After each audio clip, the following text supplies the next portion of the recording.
It's cold enough for snow, and that usually means it's cold enough to light up a nice fire.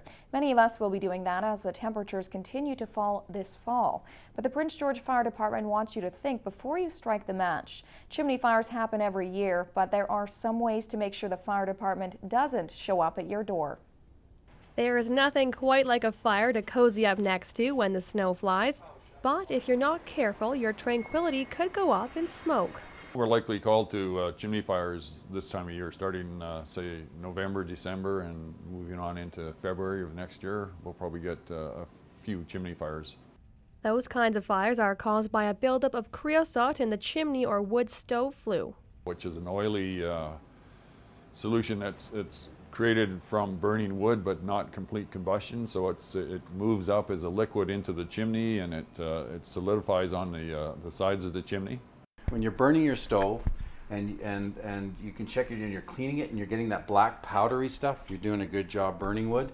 If you have black tar that's on there, you know your wood's too wet. On top of monitoring buildup, the folks at Dale's Wood and Gas Heat check their wood every time they build a fire. You should have a moisture meter, check your wood, because you'll get creosote. And if you get creosote, and that comes from wet wood, you'll have a chimney fire.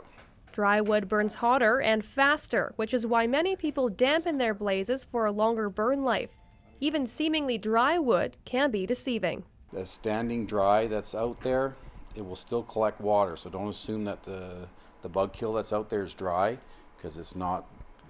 The top half might be dry, but the bottom half will collect moisture. If it rains that day, it'll suck it in like a sponge. Some chimney fires stay that way, others spread to the rest of the house. You might have flames coming up out of the chimney 3 or 4 or 5 feet high, but usually it's contained inside the flue. If you've had chimney fires in the past, you've had damage to your chimney, or if the chimney wasn't installed properly or the wood stove wasn't installed properly, you may have the fire spread from the chimney into the rest of the house. Older homes with dry wood are also susceptible to chimney fires. The Prince George Fire Department advises sweeping your flue at least a couple times this winter. Kelly Linehan, CKPG News.